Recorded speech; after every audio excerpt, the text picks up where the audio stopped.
welcome. Legally Brief presents Changing Our Institutions. I'm your host, Judy Saunders. I'm a lawyer who works with private and public companies, educational institutions, and sports organizations to identify root causes, confront historic failures, and boldly implement change to our institutions. This podcast is for corporate change agents, disruptors, and mindset mavericks who are committed to making our institutions work better for themselves and the next generation.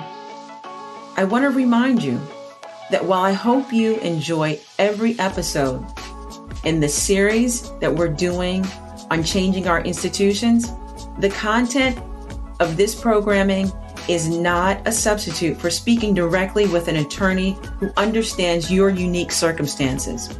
If you're looking for past episodes or information, please head on over to my website. There you'll find information and you can sign up for newsletters and you can learn more about me and my practice. I'm glad you're here. Let's get ready and let's talk and make some changes.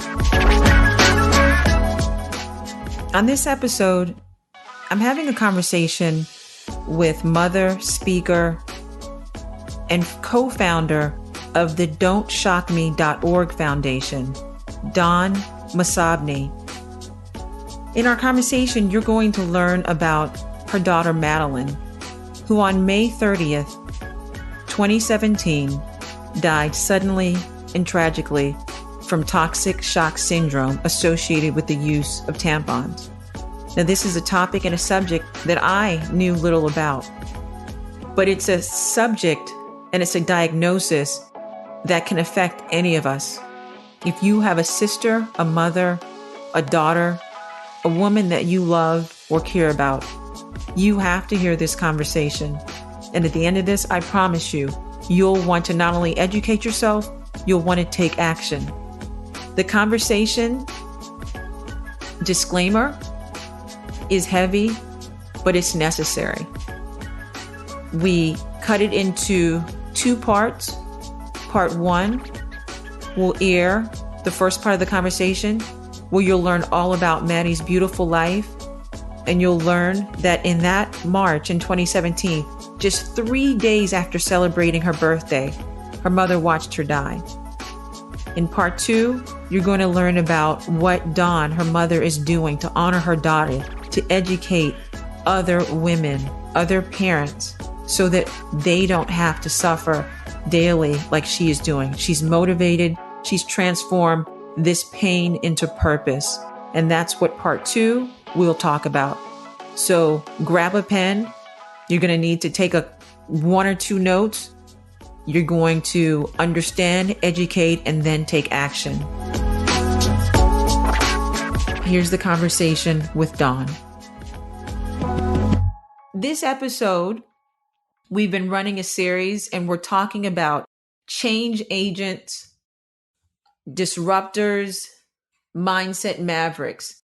So I'm honored to bring to this audience someone that I consider to be an amazing change agent, someone that we should all know about.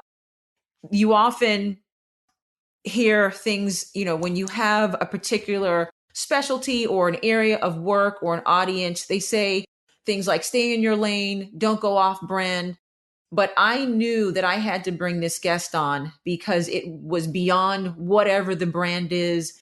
My work for survivors, for survivor rights, my work to work with corporations on internal investigations.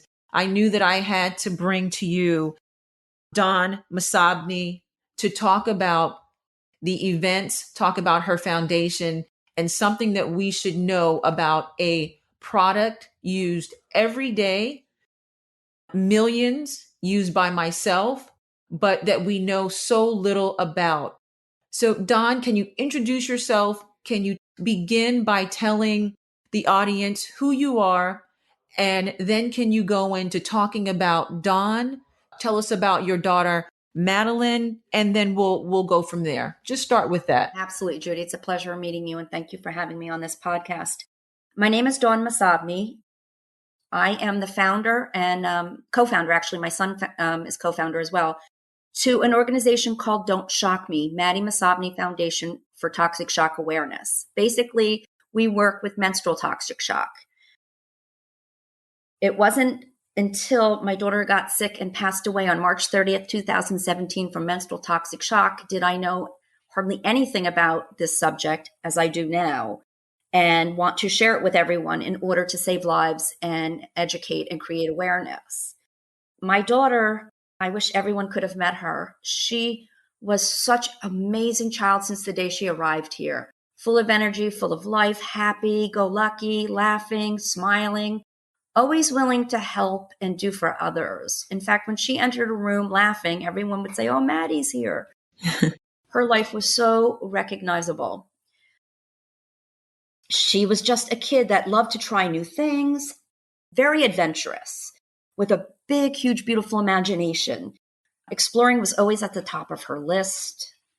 She had many friends, that would hang out and they would do things together.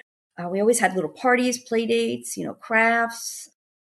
What kind of activities was Maddie into? She sounds as if she's your curious, exciting. Was she into sports or the arts or? Oh my God, she was into everything. There was nothing she wouldn't at least try to see if she liked it. So she played sport. She played lacrosse, soccer, swimming, tennis.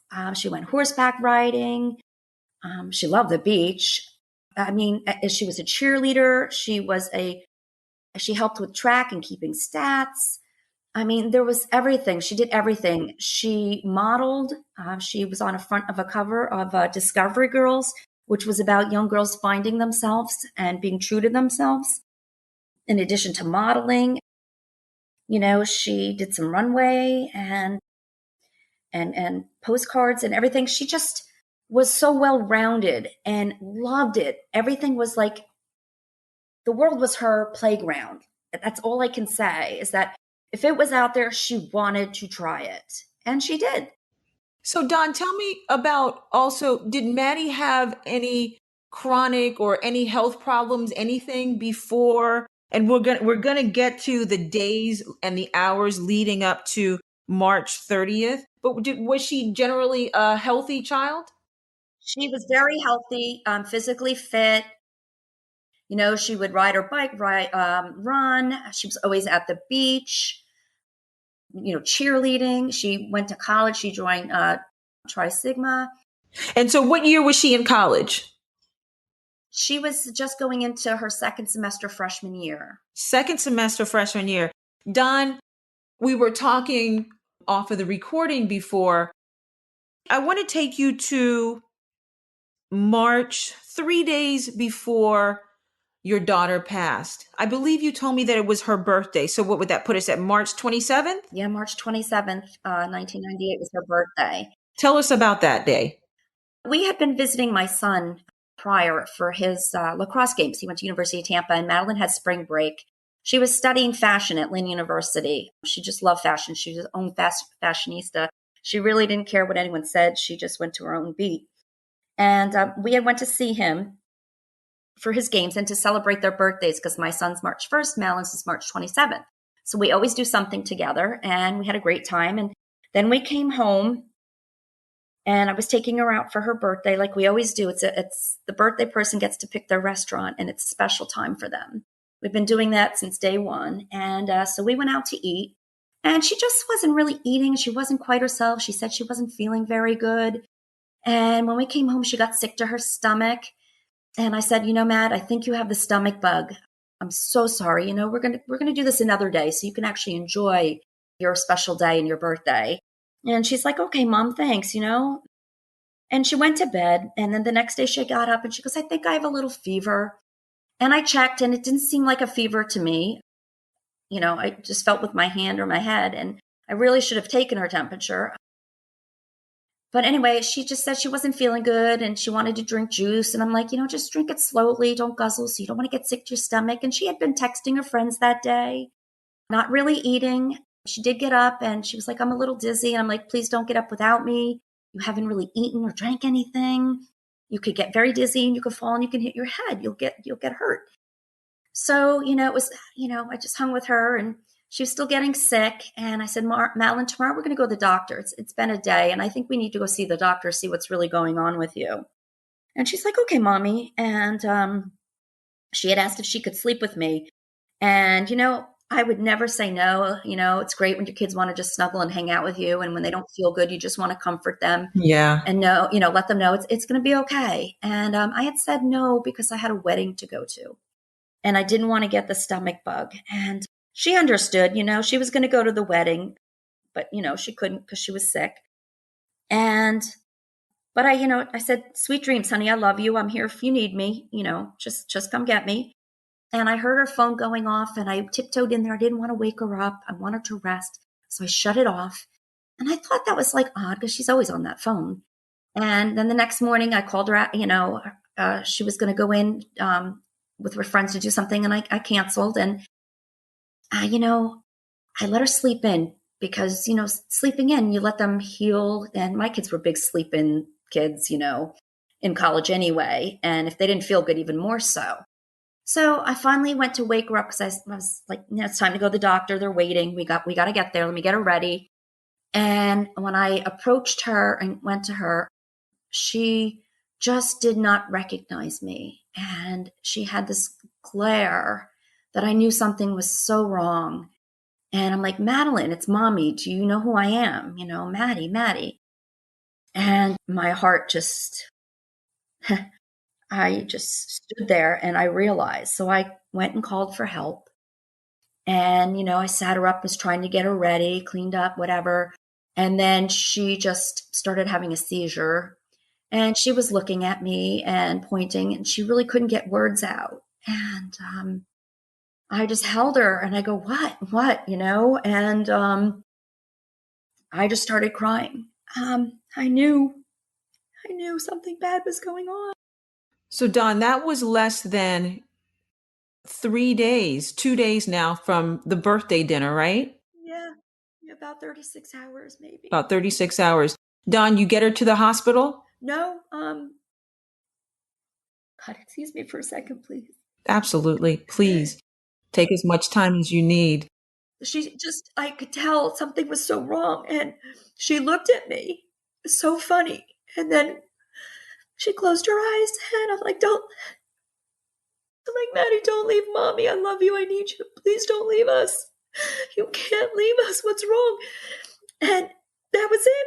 She stopped breathing in my arms. And, oh my gosh. And, by the time they got here, they tried working on her and they, brought her back, got her to the hospital. They put her on a ventilator and a dialysis machine and, basically told me, she's in grave condition. And I couldn't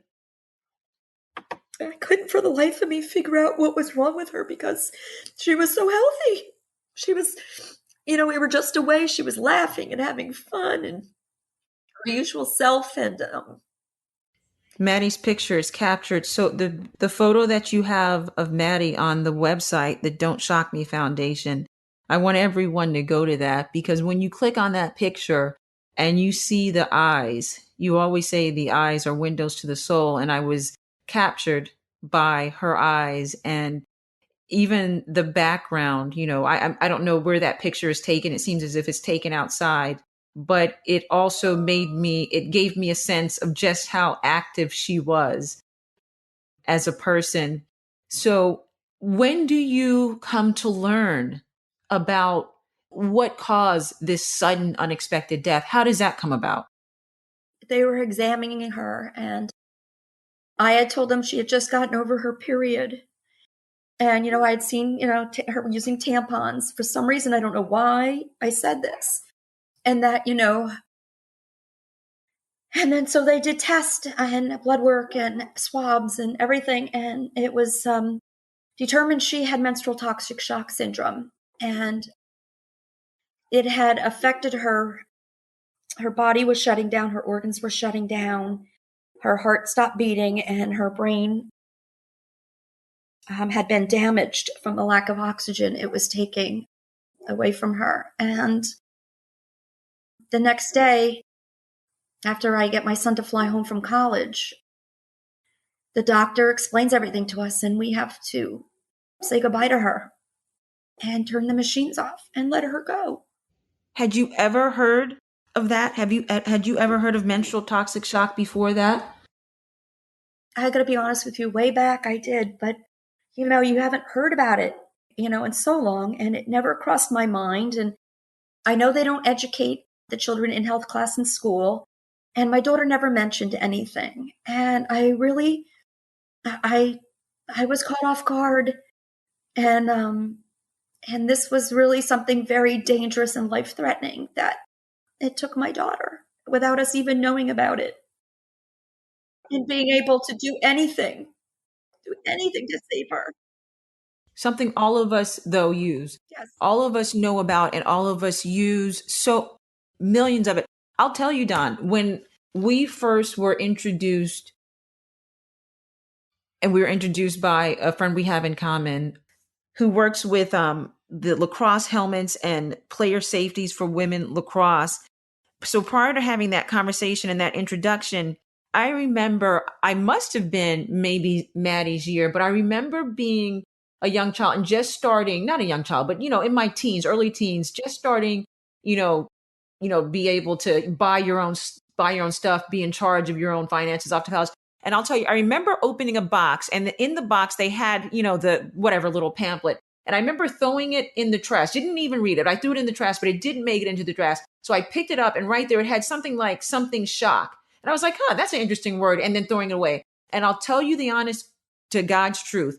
Other than that time, which would have been, and I don't care, I'll tell my age, 25, 30 years ago, I've never heard of it again. Never, not once.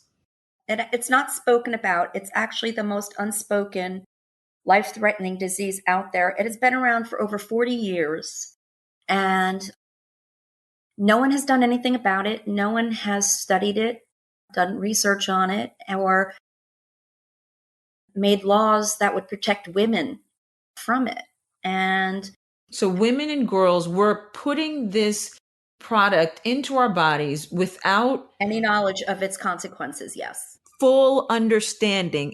And like you said, tell me, so then, now that you've had the worst nightmare of a human, the worst nightmare of any parent, you have done a beautiful honor to your daughter, and you have mobilized yourself. Your son has mobilized himself. Tell us give us a little bit of a window into, there is going to be a lifelong grieving. How did you transform that pain, and what did you do with it? What did you turn and honor your daughter with? Well, it took a while after her passing. It was devastating. And I will be honest, healing was a problem. Madeline is not only my beautiful daughter, but my son's sister, my son's best friend. The three of us were a team. We did everything together, like the Three Musketeers. You would always see us together, supporting each other's sporting events or plays or anything. You'd see us out to dinner, going to each other's schools, back and forth on the phone, texting, whatever. Total closeness beyond, love. It was just, it was the three of us, a family. And so it took about 2 years after that my son and I sat down and said, we have to do something to honor her, to make a difference in this world for her from what took her, because this is going to happen again. And had she made it, this is something she would be doing herself. And let us do it for her, since she can't speak for herself anymore. Let's change. What's your son's name? My son is George. George. So you and George, you have this conversation through the grieving process, which I can imagine is continue to be a process. And you decide that you're going to do something. Talk to us a little bit about some of the first things that you decided to do. Was it just speaking to her friends? Was it setting up a website? Was it, a lot of people do different charity walks or benefits? What are some of the early events or activities that you did to bring awareness to this topic? I'm going to be very honest. I did speak to a lot of her friends. And when I visited my son, I spoke to, his friends and his lacrosse team. But I went online and did research. That's one of the first things I did when I knew I could somewhat handle reading words that I knew I'd be seeing. And I did the research and I learned about it. And I also found out that there is not another foundation that deals specifically with menstrual toxic shock only in this world. And that was it for me. I was like, that's enough. I do not want another family grieving and having a tragedy like ours. And I don't want another mother crying like me every day. And I most certainly do not want another woman to pass away from something that is completely preventable with education. Preventable. Yes. And even just knowing it. I mean, you can't prevent getting toxic shock if you use tampons. Let me make that clear. You cannot prevent it, but you can prevent horrific outcomes. You can prevent organ damage. You can prevent limbs being lost. You can prevent death. Tell me a little bit. Go back for a minute, Dawn. Tell me, so you started to do the research. So you did what an intelligent person would do. You sit down and you start to do. Tell me a little bit about what you discovered as far as the research, some of the symptoms, what you understand from your position to be the symptoms and the cause and about the product. What did your research show? Well, the first thing I want to tell you that I found out that I think is very critical is that when I mentioned this and that she passed away from this, that no one had any idea what it was. No one had any idea what it was, how you get it. The topic never discussed with them. So that's when I knew we had a battle in front of us, but we needed to create her foundation, as we did. And that's what we did. And menstrual toxic shock comes from using a tampon. And to be misled by the manufacturers, it's not about leaving it in 8 hours or longer. You can get it within 2 hours. People have died with having it in only a couple hours. That's what, say that again. That's profound, because when you think about that as a user of the product, you think, oh, I have to, I shouldn't leave this in, or use sometimes you hear use the smallest size instead of a super, use a regular. So your research found that the length of period is not necessarily the main contribution or factor. Yes. The point. It could be anything, any amount. Okay. Duration. Got it. Yeah. So, but I will also stress very strongly that don't forget, this is a foreign object in your body and you should never leave it in long. And you most certainly should absolutely never, ever sleep with it. Okay. I can't stress that enough. That is very important to know. But I was very angry at the lack of education and how things were hidden from the manufacturers in telling women any risks associated with tampon use, any dangers, or, putting all the blame on the consumer, saying, you can use for up to 8 hours, and she must have left it in longer than 8 hours. That's how she got it. And that is not the truth. Not the truth. And that's when I started pushing forward with the foundation, saying, women are misled. There's no policy on this. No one is educating them. There's no one standing up for them, and lives are going to be lost. There's been more illnesses. I get contacted all the time. Hundreds of victims contact me. Their parents contact me. One contacted me from the hospital. My daughter's in the hospital with menstrual toxic shock. What do I need to ask? Help me. Wow. So there's no information out there. Your foundation. Very little. And here's the thing. What's going to make them look it up to learn about it? Exactly. That's a great point. That's something, yes, we have to take care of. So educating them so they want to learn about it will help them look up more things and learn more and be able to self-advocate for themselves, number one, and know when the dangers are present and to get medical help immediately. And I do mean immediately. There's two areas that we have to touch on. One, I want us to touch on the issue of shame around toxic shock, around menstruation. But before we get to that, you mentioned before about the manufacturers misleading Did you yourself have any personal contact with any of the manufacturers involved or who you believe may have been involved in your daughter's illness? I will say I know which tampon she used, and I did file a Freedom Information Act to put in warning about this brand and this tampon, and I didn't hear anything back for quite a while. And then I was out of nowhere, and I want to say this shocked me emotionally, where I had, had to sit down. I was feeling like having a breakdown. There was an email in my box from the company, just an email saying they're sorry and what were her symptoms. And I just could not believe the callousness and coldness, how they approached me. So let's go to then two things that I want to talk about. So I want to talk about the shame, but right before we get to this whole idea, this concept of notion around shame, and we're going to expand it. I want us, Dawn, to not only talk about shame that relates to toxic shock, but menstruation, about the natural flow. When I say flow, I use that dual meaning, but just the natural rhythm and workings of the female body. But also, we talked before, and you told me a very interesting story that I wanted you to tell our listeners. And I believe, correct me if I'm wrong, one of Maddie's friends or another young girl, another teenager had learned about what happened. And it was because of the awareness you're bringing, she was able to talk about it. And wasn't a friend able to diagnose herself or something? Does that sound familiar? I gave a speaking engagement.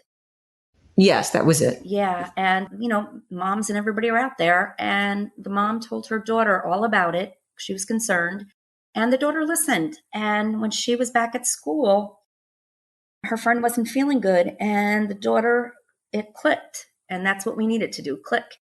And she's like, we have to take you to the doctor right now. And so she took her over to the hospital. And the girl had toxic shock. And the doctor told the girl, you are so lucky you got here just in time. It was starting to spread through her body because it goes through the blood, and the blood goes through your body very quickly. I can't even begin to tell how many times, an hour or a minute even. But she was saved by just someone learning about it. And if you learn about it and you could share, the information I'm going to give you in a minute, what it is and the signs and symptoms. If you can share that with someone, you're indirectly saving someone you'll never know somewhere out there. And when you told me that story, Dawn, it was at that moment that I said, Dawn is coming on to the podcast because whoever could hear this. Yes. She saved many numerous lives. I get beautiful messages with the little butterflies saying Maddie saved another life. And I cry, but then I look up and I go, you're doing your work. Yeah. It's you're saving lives just like we knew. Before we get into shame, I really like to just touch upon what menstrual toxic shock really is. Please, yes. And its signs and symptoms. Please do that. Because that is so important for everyone to know. It's basically, it's a bacteria that we all have in our bodies, okay? Interacting with a tampon, which is the rayon that is so absorbent, and it is a synthetic material made from wood pulp, ground, wood pulp and everything. So it's really, if you think about that, it, sits and gathers, and the bacteria, Staph aureus bacteria, can produce a toxin with the tampon called MTSST. It's a menstrual toxic shock, and it's the toxin itself. And what happens, it invades your blood through the most porous part of your body where you're putting it. And you may have a microscopic tear. You'll never know just from inserting it, from the applicator or anything, or taking one out and putting another one in. So it has access to getting into your body. And through those abrasions, it can contaminate the bloodstream and quickly begin to shut down all your organs. It's the toxins from that bacteria, once they're released into your bloodstream, it overstimulates your immune system, where it cannot defend or protect the body because it doesn't know what's going on. It's never seen it before. And then, if you do not seek medical help immediately, you have a 50% chance of passing. So you need to get medical help immediately. Time is not on your side. It's against you. So get immediate help immediately. And you have even a worse rate if you don't even know to look for it, because that seems to be the problem. You have no idea. You think that you have some type of, stomach ache. Logically, who would think this? Who would know this? Yeah, gastritis, the flu, stomach bug. Exactly. It is misdiagnosed with doctors and at hospitals 90% of the time for that, where patients are sent home saying, come back if you don't feel better. Well, they're coming back, going to the ICU. Right. Almost dying and, being put on a ventilator, dialysis, all these medicines being pumped in, inhibitors to get their blood pressure up, their heart rate under control, to get the contaminants out of their body being flushed, which is painful. They're being put into an induced coma. If they're not already in a coma, their body is not almost completely shut down from shock, like Madeline's was.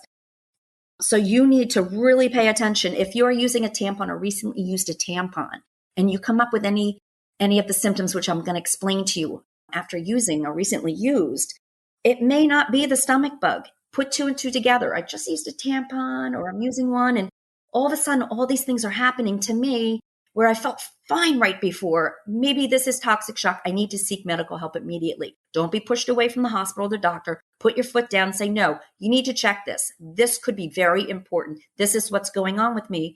I've used a tampon, or I'm using a tampon. Please help me. So some of the signs and symptoms really mimic other illnesses from the beginning. Like I said, gastritis, the flu, stomach bug, and that's like a headache, muscle ache, sore throat, nausea, vomiting, diarrhea, you're weak, you have a slight fever, although it does significantly go higher when you have menstrual toxic shock, the sicker you get. It's very dangerous. You will get lightheaded, dizzy, you feel faint upon standing. And, all this is happening while your body's shutting down. And as it's getting more critical, you're having confusion, disorientation, an increased heart rate, low blood pressure, seizures, and your body is shutting down. These are things you need to be aware of. And you don't have to have all of them to have menstrual toxic shock. And, there's something like a red sunburn-like rash that covers your body if you have it. You don't even have to have that. Not all women have had that sunburn-like rash and it be indicative of having menstrual toxic shock. That's not the case. So don't rely on those things. Rely on your own self and the correlation between the tampon, the time you're using it, and these symptoms. It's extremely important, and it will save your life. Hello again. It's Judy. I'm going to end the interview with Dawn right here, but the story is far from over. Please be sure to come back next week, where Dawn and I will continue the discussion about how she's honoring her daughter and the Don't Shock Me Foundation. It's an important discussion, and I hope to see you back. Thank you again for your time. Until next week, be well.